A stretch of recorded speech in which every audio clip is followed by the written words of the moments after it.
Did I mention that coffee was a critical component to happiness?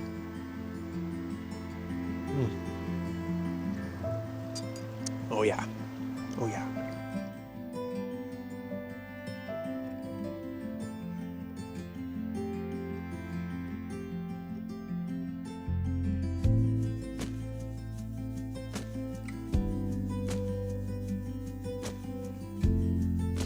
And that's that. Not completely a wrap, but we are on our way back, hiking through hail. Really hope it doesn't turn to rain, but here we are. Yeah!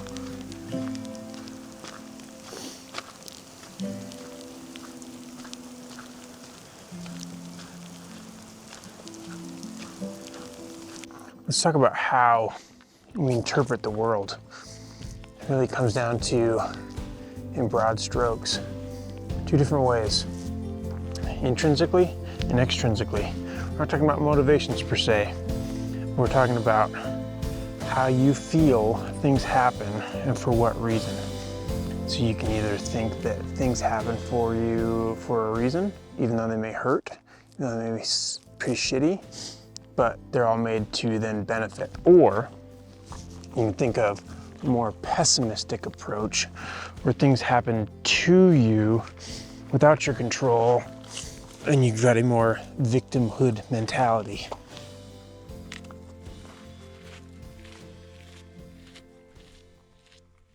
So do a little thought experiment. Next time you feel good or bad, mad or sad, ask yourself, stop, take a breath. Ask yourself, is this happening for me or to me? If it's happening to you, try to slow down, figure out a way that it's signaling you to improve, signaling you to get better. Because if you truly feel bad about something, if something truly makes you mad, usually there's a flip side and a shadow side, because it means you actually truly care about that thing, or that thing truly means something to you, your loved ones, maybe what it represents. So it's merely a signal to say that there's room for improvement, and that's a positive. Then the suffering should go, subside. Now you're moving towards something, you're in control, you're using it as a positive.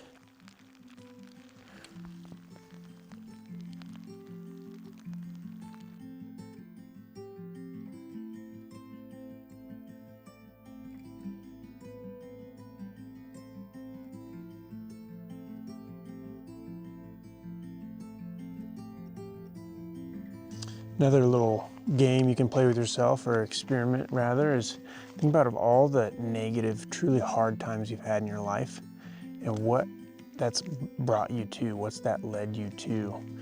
And I think that there is for sure in my life, a direct line between things that happened to me when I was a child and those feelings of hopelessness, inability to control, trying to grasp at everything just to make everything kind of stay together, to starting to run, starting to join the military, become a survival instructor, so I could give people that sense of hope and that sense of ability at their worst times that I've always been trying to define or retake from my childhood. Without those really horrible things, like I wouldn't have what I have today. And what I have today is a dream from my childhood. I get to go to the mountains.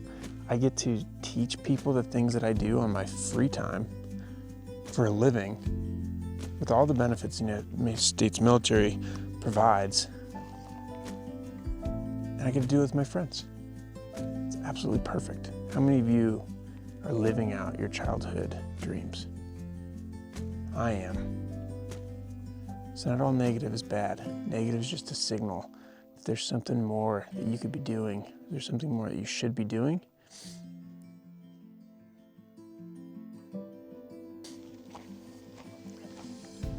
this goes along with the theme as your brain, your mental attitude in general at large is like a muscle. You go to the gym, you work out, that muscle becomes stronger, you get more control over it. no different than with your mental state, with how you're focusing your attention, what you're attributing those outside things to be, negative or positive, and then how you're dealing with it. So the more you work with it, with smaller things, the easier it'll become with larger things. And it's a daily, ongoing, never-ending process of betterment that we don't talk about. All of our psychotherapy deals with a pre-existing condition just to get you back to not feeling bad. So baseline at best. But how do we move that baseline? How do we raise the bar? And how do we get the threshold for what is good as high as absolutely possible? So when things are bad, maybe we just drop the baseline. Maybe we don't go down into deep, dark sorrow. But gosh darn it, when the sun comes out, so beautiful. One other way to check is if you have something that you want to do you haven't done yet, you have excuses, write all those excuses down. And off to the side after you're done, without thinking about it, just list them. Off to the side, go back and read it. And objectively, is this an external factor, an external excuse, or an internal excuse? Am I choosing not to do something because of something that's outside of my control? Or do I see that as an obstacle? But here's why I don't do it internally. Right? Time is one of those things because we choose to use our time. We choose to focus our efforts. So time is an internal deal. Yes, we only have 24 hours in a certain day, and that is external. But what you do with those things, that is your choice. So that is internal. So time is not a thing.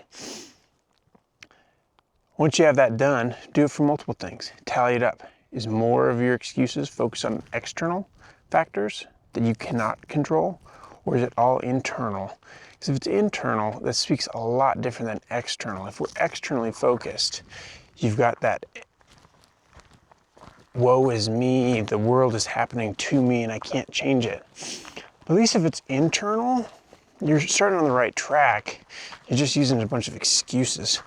So find those external things, try to flip them. Try to get them all to that internal reasons why we aren't doing things. So at least now you're taking control of your choices to do or not to do. Because inaction is no different than action. You are choosing to do it or not. So now, after you've done that, you've got your little tally marks, figure out, okay, if this is something I really want to do, find those internal excuses and flip them on their head. Start little. Start doing one thing and see, you probably now feel better once you've got that one thing accomplished, which is going to give you drive, which is going to give you momentum to tackle the second, the third, the fourth, whatever it may be, until you've got your goal. Then you flip to the next thing. Soon you realize that excuses are stupid.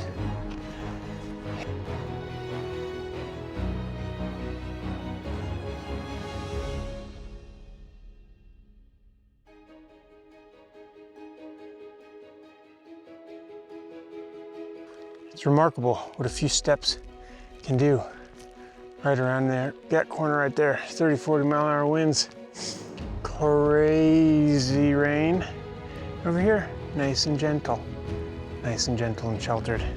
No different between how we perceive our world, how we choose to act from it. Just a few quick steps, change your perspective.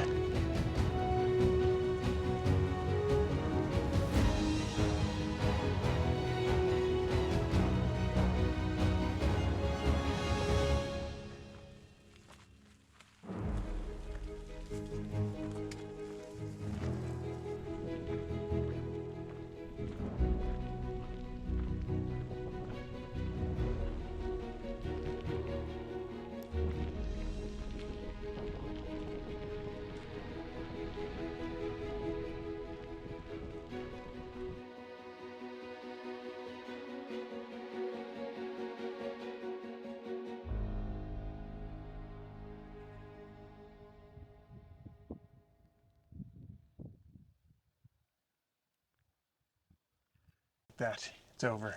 38 miles. Beautiful, beautiful.